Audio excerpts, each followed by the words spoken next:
It was a lazy Saturday afternoon in Willow Grove, the kind where the sun dips low, painting everything in a warm, golden haze. The gated community, with its manicured lawns and sycamore-lined streets, hummed with the usual suburban symphony sprinklers hissing, birds chirping, a lawnmower droning in the distance. 17-year-old Lily Carter adjusted her frayed backpack, her sneakers scuffing the curved sidewalk as she headed toward the main entrance. She'd just left the town library, her weekend ritual, with a stack of books tucked inside, her mind buzzing with ideas from a college guide about Stanford. That's where she saw herself one day, far from the predictable rhythm of Willow Grove. Lily wasn't dressed like the other kids in the neighborhood. No tennis skirts or designer tees, here just gray sweatpants and a faded Stanford hoodie, her ponytail half loose from the walk. She didn't care. She was in her element, dreaming big, her heart light with ambition. As she passed through the ornate iron gate, it slid open for a resident's car, a routine she'd done 100 times. Nothing felt off. Not yet. Then came a screech of tires sharp, violent, like a needle scratching a record. A black SUV skidded to a stop, so close the tires kissed the curb. Two men stepped out, tall and broad, wearing navy shirts with bold HOA security patches. They moved with a swagger that screamed control, like they owned the place.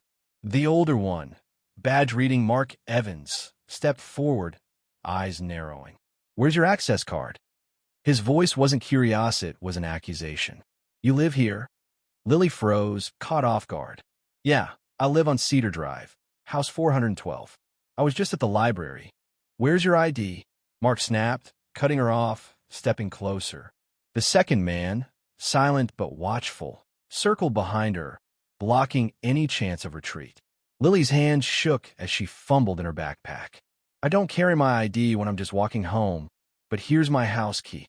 She held it up, the metal glinting in the sunlight. Mark snatched it, turning it over like it was EVY Denke in a crime scene. "Doesn't prove a thing," he muttered, glancing at his partner, whose badge read Paul Reed. "Could have picked this up anywhere." Lily's voice cracked. "Please just call my dad. We'll wait for a real officer." Mark interrupted, his tone ice cold. "You're not going anywhere." Before she could react, Paul moved in. She felt the pressure on her wrists, then the sharp snap of zip ties locking tight. She gasped, more from shock than pain, her legs buckling as they lowered her to the grass. Cars slowed. A woman in a Lexus stared, hesitated, then drove on. Neighbors passed some she recognized from block parties or community cleanups, but no one stopped. No one spoke. "I live here," Lily whispered, her voice trembling, lost in the hum of suburbia. Mark paced, scribbling on a clipboard, while Paul loomed over her like a shadow. Her books spilled from her backpack, the Stanford guide splayed open on the pavement. Mark glanced at it, sneered, and turned away. Lily's face burned with humiliation. How had this happened? She'd walked these streets her whole life, sold cookies at the clubhouse, waved to dog walkers. Now, she was a stranger, judged by her hoodie and loose hair. "You don't match the profile," Paul muttered, almost to himself. Lily didn't know what that meant, but it stung like a slap. She shut her eyes, praying someone would stop, but the foot traffic stayed distant. Neighbors averted their gazes, too unsure or unwilling to challenge the scene. For the first time, Lily felt something new, not just fear, but a quiet, burning fury. They didn't see a girl. They saw someone who, in their minds, didn't belong. And they had no idea who her father really was.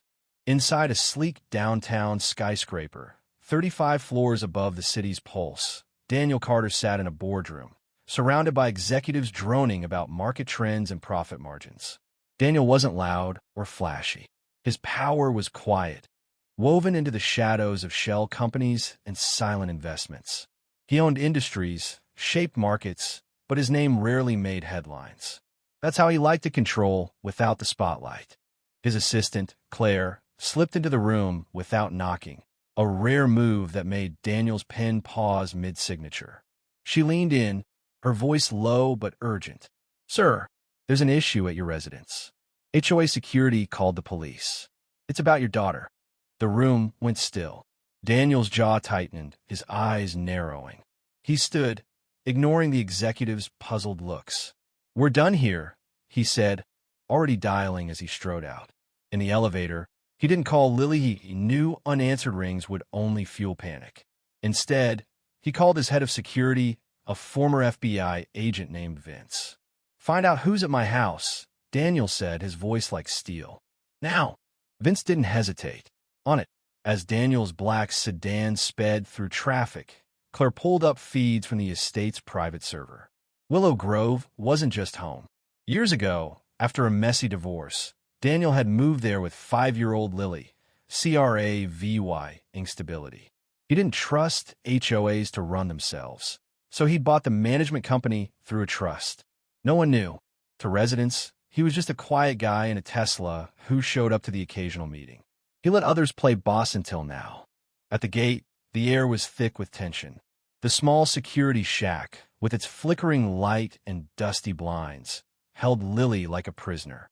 Inside, the room was stifling, the zip ties still biting into her wrists. Her hoodie clung to her skin, damp with sweat. Her backpack lay in the corner, books scattered. Mark leaned over the desk, pretending to shuffle papers that didn't exist. "What's that necklace?" he asked, pointing to the silver locket peeking from her collar, engraved with her mother's initials. Lily blinked, startled. "It's mine. My mom's." Mark stepped closer, his tone casual but cruel. "If it's stolen, your dad might thank us for returning it." Lily recoiled, not from fear, but from the sheer audacity. Tears traced her cheeks, silent and steady. She didn't speak. Anything she said would be twisted. Paul stood by the door, arms crossed, his silence as damning as Mark's words.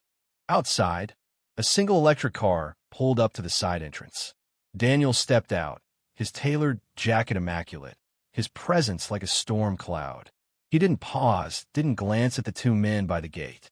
His eyes locked on the shack where Lily sat, her posture curled, her cheeks streaked.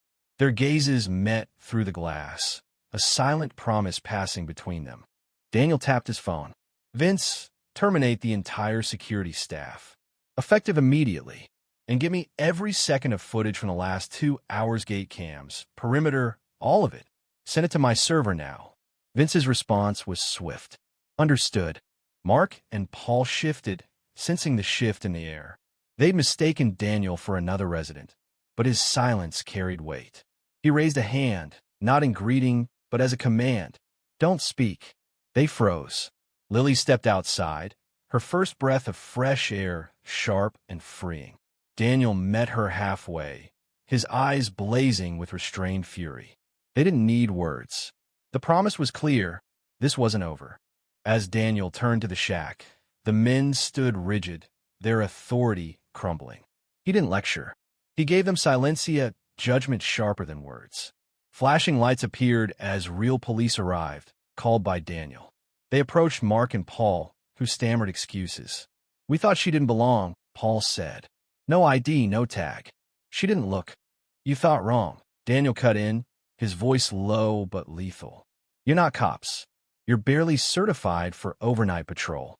You detained a minor, illegally, based on bias and arrogance. Every second of this is recorded, and it's going to the board, the authorities, and every resident who trusted you." Mark tried again. "It was protocol." "Protocol doesn't humiliate," Daniel said. "It doesn't assume guilt based on hoodie. And it doesn't let you treat my daughter like a trespasser in her own home." The officers led the men away, not arrested, but under investigation. Lily watched, not with triumph, but with a quiet clarity. These men weren't in V. Weinseibel. They'd made a choice, and now they'd face consequences.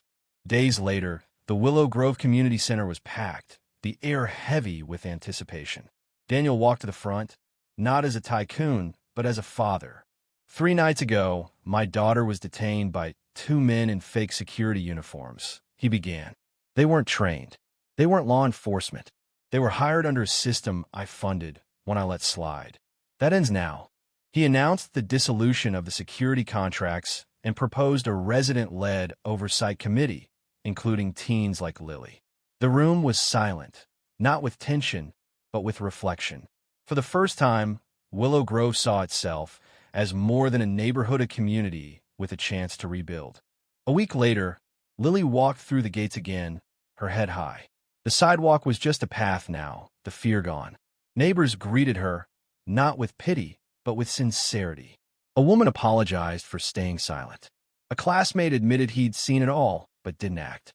If it was me or someone else, Lily said, does it matter? He shook his head. No, it shouldn't. Lily's story sparked change. Daniel launched Community Pulse, a platform for resident voices, especially the young. Lily embraced her experience in her Stanford essay.